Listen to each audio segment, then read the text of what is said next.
औषधि है।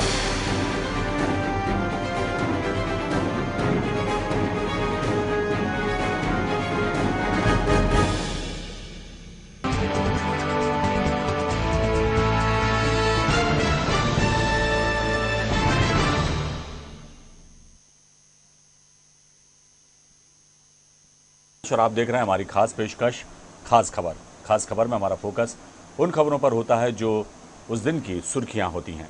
ऐसी ही कुछ खबरों के साथ हम पेश कर रहे हैं अपनी खास पेशकश।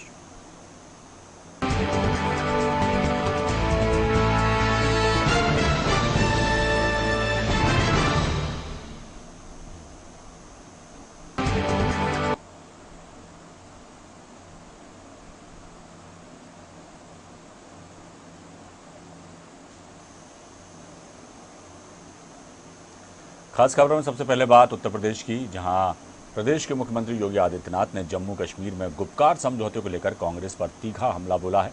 सीएम योगी ने कहा कि जम्मू और कश्मीर के अंदर कांग्रेस का दोहरा मापदंड उजागर हुआ है। वो आतंकवाद और अलगाववाद में शामिल लोगों को प्रोत्साहित करके राष्ट्रीय एकता और अखंडता के साथ खेल रही है। एक भारत श्रेष्ठ भारत की अवधारणा को साकार नहीं होने देने के लिए कांग्रेस जिम्मेदार है। कांग्रेस ने सदैव राष्ट्रीय अस्मिता के साथ खिलवाड़ किया है।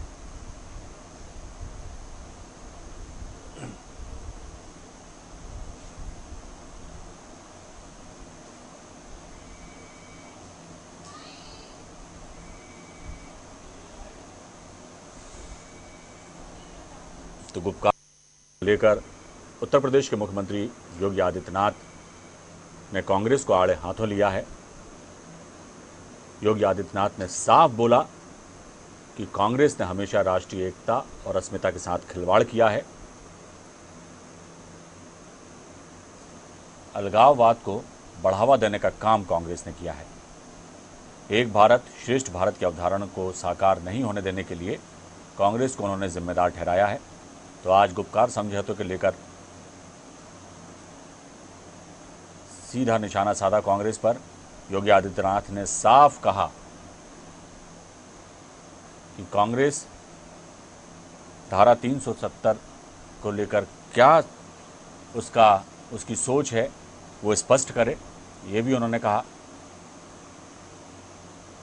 योगी आदित्यनाथ का कांग्रेस पर तीखा हमला।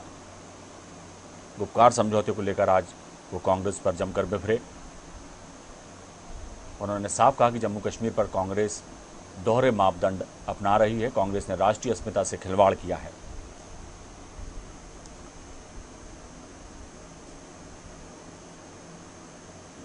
गुपकार समझौते को लेकर देश में खासी सियासत गरमाई हुई है। बीजेपी इस मुद्दे को लेकर खासी मुखर है और अब उत्तर प्रदेश के सीएम योगी आदित्यनाथ ने भी कांग्रेस पर तीखा हमला बोला है। उन्होंने साफ कहा कि कांग्रेस आतंकवाद और अलगाववाद में शामिल लोगों को प्रोत्साहित करके राष्ट्रीय एकता और अखंडता के साथ खेल रही है।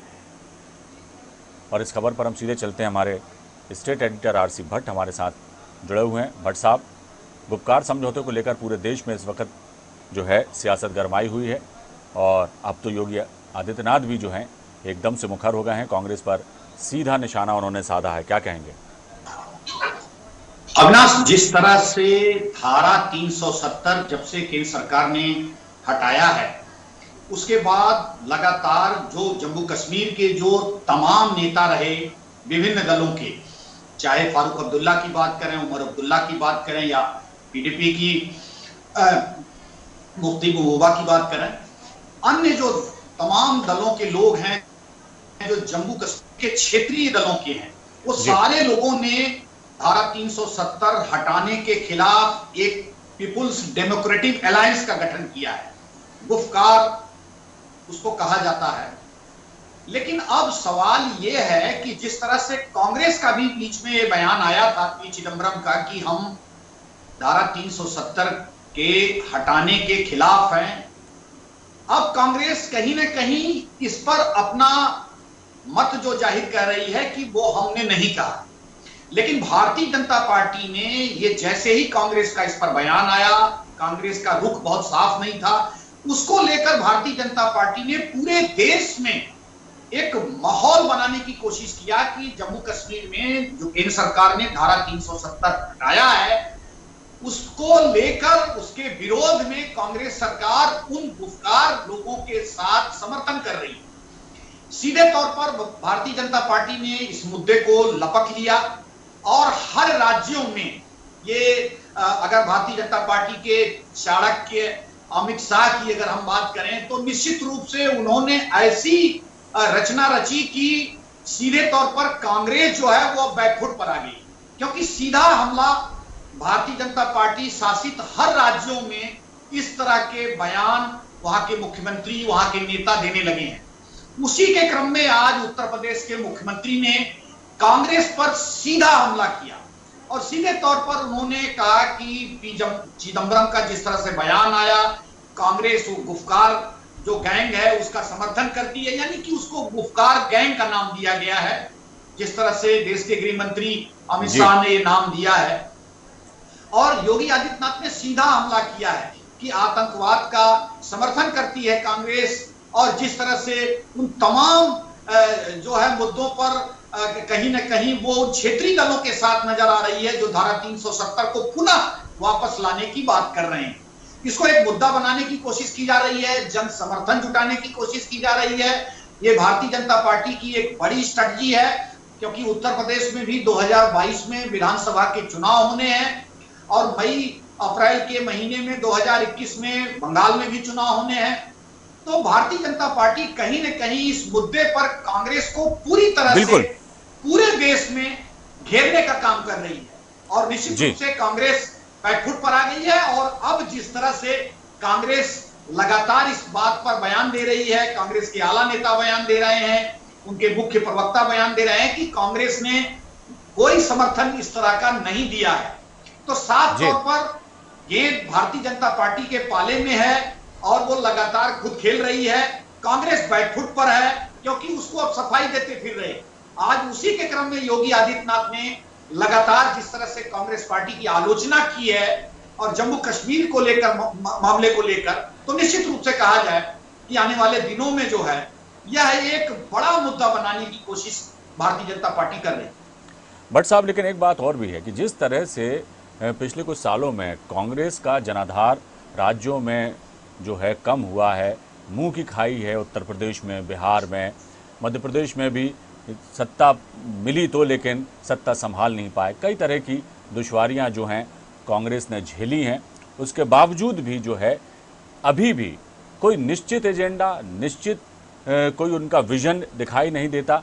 देश में किस तरह से विकास किया जाए, किस तरह की ऐसी बात कही जाए, ऐसा कोई मुद्दा उठाया जाए जो देश हित में, जन कल्याण के लिए उठाया गया हो। या सरकार को घेरने की बातें तो हमेशा, हालांकि वो विपक्षी हैं तो घेरेंगे ही, लेकिन और ये अनुच्छेद 370 पर भी अब जो है घिरी हुई है। तो कांग्रेस को अब अपना एक सही रणनीति के साथ काम करना होगा, नहीं तो जिस तरह से उसकी मुखालफत हो रही है, जिस तरह से अब गुपकार मामले को भी लेकर उसको खींचा जा रहा है, भले ही अब वो कितनी सफाई दें, लेकिन संबंध जो हैं फारूक अब्दुल्ला से और तमाम वहाँ के लोगों से कांग्रेस के कितने क्या हैं दुनिया को मालूम है।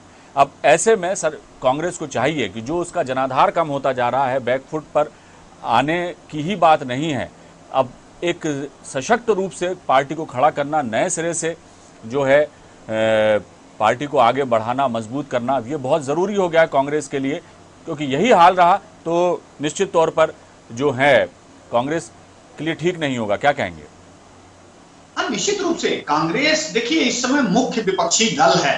भारतीय जनता पार्टी केंद्र और राज्य उत्तर प्रदेश में दोनों में जो है सत्ता में है और कांग्रेस की एक बड़ी छटपटाहट है कि किसी भी तरह से वो सत्ता के करीब पहुंचे, सत्ता में आए।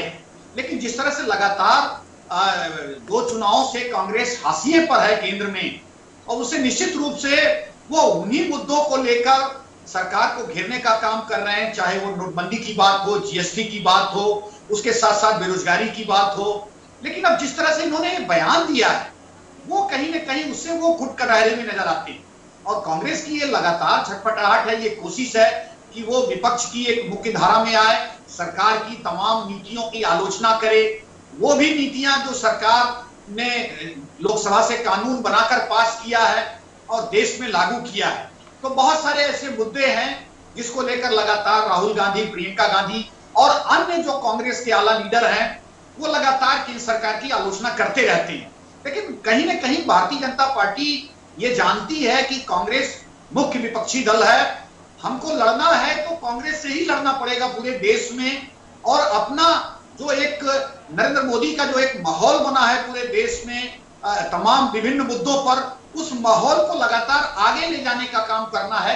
इस तरह भारतीय जनता पार्टी के जो थिंक टैंक हैं वो निश्चित रूप से इस चीज को जानते हैं और उसी को बढ़ाने का काम लगातार आगे कर रहे हैं। केंद्र सरकार की जो नीतियां हैं, प्रधानमंत्री नरेंद्र मोदी की जो पॉलिसी है, जिस तरह से वो लगातार जो है वो काम कर रहे हैं, विभिन्न मुद्दों पर काम कर रहे हैं, तो लेकिन उसमें भी कहीं ना कहीं कांग्रेस पार्टी लगातार खामियां निकालती है, बताने की कोशिश करती है कि कहीं ना कहीं ये गलत है और उसको आगे बढ़ाने की कोशिश करती है। वही तो बात है भट्ट साहब, यही बात है कि जिस तरह से भारतीय जनता पार्टी जो है केंद्र में भी है, कई राज्यों में भी है, वहां पर वो जिस तरह की विकास योजनाओं को अमली जामा पहना रहे हैं, जिस तरह की विकास की बातें वो करते हैं और वो जन जन तक पहुंचती हैं। कांग्रेस शासित राज्य जो हैं उन्हें भी कुछ ऐसा नजीर पेश करना चाहिए देश की जनता के सामने कि ताकि लोगों को पता चले कि भाई वो शेर हैं तो हम भी सवा शेर हैं। लेकिन ऐसा कहीं कुछ होता दिखाई नहीं देता, उल्टे गुटबाजी और बयानबाजी के जो दौरे हैं वो ज्यादा चलते दिखाई देते हैं। भट्ट साहब, अब ना अगर हम छत्तीसगढ़ के कांग्रेस की सरकार को देखें जो भूपेश बघेल के नेतृत्व में चल रही है, निश्चित रूप से जिस तरह से जब छत्तीसगढ़ में विधानसभा के चुनाव हुए थे तो निश्चित रूप से भारतीय जनता पार्टी के प्रति एक बड़ा एंटी कन्वेंसिव वहां के मुख्यमंत्री सीएम जो वर्तमान में है भूपेश बघेल ने खड़ा किया था और उससे ये नतीजा हुआ कि पूर्ण बहुमत के साथ जो है छत्तीसगढ़ में बघेल सत्ता में आए थे। तो यह वहां के नेताओं के ऊपर निर्भर करता है किसी भी राज्य की वो ऐसा जो वर्तमान सत्तारूढ़ दल है उसके खिलाफ एक बड़ा एंटी कन्वेंसिव खड़ा करें, जनता को समझाने की कोशिश करें और उससे फिर अपने पक्ष में जो है जिस तरह से जनाधार बढ़ने की बात हो, तो ये तमाम चीजें देखने को मिली है कांग्रेस शासित लेकिन अब पिछली काम हो रहे हैं जी नहीं है जी पिछली हार से और पिछले सालों की जो पूरा इनका ग्राफ देखा जाए कांग्रेस का, तो अब ये है कि अब इन्हें वापस अब मुख्य धारा में आने में बहुत समय लगेगा और बहुत कुछ सोच समझकर और एक ठोस रणनीति के तहत काम करना होगा। और सबसे बड़ी बात तो ये है भट्ट साहब, इन्हें अब जनता का मन जीतना होगा, तभी जाकर कुछ हो सकता है। क्योंकि जिस तरह के इनके फैसले थे, जिस तरह के बयान हैं, जिस तरह की कार्यप्रणाली कांग्रेस की है, उसको लेकर अब जनता का जो है मोह भंग सा होता चला जा रहा है और यही सबसे बड़ी जीत भारतीय जनता पार्टी की है। तो कांग्रेस को अब अपना खोया हुआ विश्वास हासिल करने के लिए भी कहना चाहिए कि बहुत लंबी जद्दोजहद करना पड़ेगी।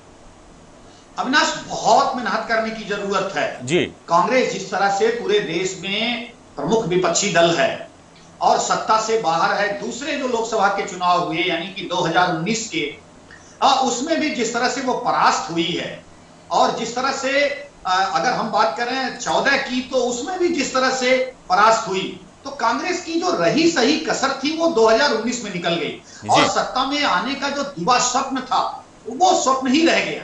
और पूरे देश में कहीं न कहीं नरेंद्र मोदी का जादू चढ़ के बोल रहा है। किसी भी राज्य में अगर वो चुनाव प्रचार करने जाते हैं तो वहां की बाजी को पलट देते हैं। अभी बिहार में अगर हम देखें जिस तरह से एनडीए को वहां मैंडेट मिला है, भारतीय जनता पार्टी ने एकदम बढ़त किया है, तो उनकी जो जनसभाएं हैं, एक बार आपको टोकूंगा भट्ट साहब, एक बहुत अच्छी बात जहन में आई है कि शायद यही वजह है कि जो कांग्रेस के दिग्गज लीडर हैं, खासतौर से कपिल सिब्बल का जैसे बयान आया, अपनी ही पार्टी को उन्होंने निशाने पे लिया, तो उनकी छटपटाहट भी अब दिखने लगी है कि कांग्रेस में रहे तो कुछ अब मिलने वाला नहीं है। ये भी एक वो है, क्या कहेंगे? अविनाश, ये लोग मैंने वर्षों से देखा है। कपिल सिब्बल उत्तर प्रदेश के प्रभारी थे, मैं करीब से उनको जानता हूं। कांग्रेस का भविष्य उनको समझ में आ रहा है कि कितना है। भोगी राजनीति किया है, सुविधा भोगी राजनीति किया है, लगातार केवल कांग्रेस पार्टी के सिस्टम को भुनाया है, अपने खुद का इनका कोई जनाधार नहीं है। लेकिन देश में इस समय नरेंद्र मोदी सर्वोच्च नेता बने हुए हैं, एक पूरे देश में सर्वमान्य नेता है, बड़ा जनाधार है। उसी तरह उत्तर प्रदेश में योगी एक बड़ा जनाधार है, सर्वमान्य नेता है उत्तर प्रदेश की। ये स्थिति पाने के लिए जनता के आकांक्षाओं के अनुरूप आपको उतरना पड़ेगा। बिल्कुल सही कहा। बहुत मेहनत करनी पड़ेगी, तब जाकर जो है कहीं आपको सफलता मिल सकती है। बिल्कुल सही कहा आपने भट्ट साहब, और निश्चित तौर पर अब आत्मचिंतन और आत्ममंथन का वक्त भी चला गया है कांग्रेस के सामने। अब उसे कुछ करके दिखाना होगा, ठोस रणनीति के तहत काम करना होगा, बहुत आमूलचूल परिवर्तन कांग्रेस संगठन में उन्हें करना होंगे, तब जाकर अब वो मुकाबिल हो पाएंगे। जो विराट स्वरूप बन गया है भारतीय जनता पार्टी का, उससे मुकाबला करने के। बहुत बहुत शुक्रिया भट्ट साहब इस तमाम जानकारी के लिए।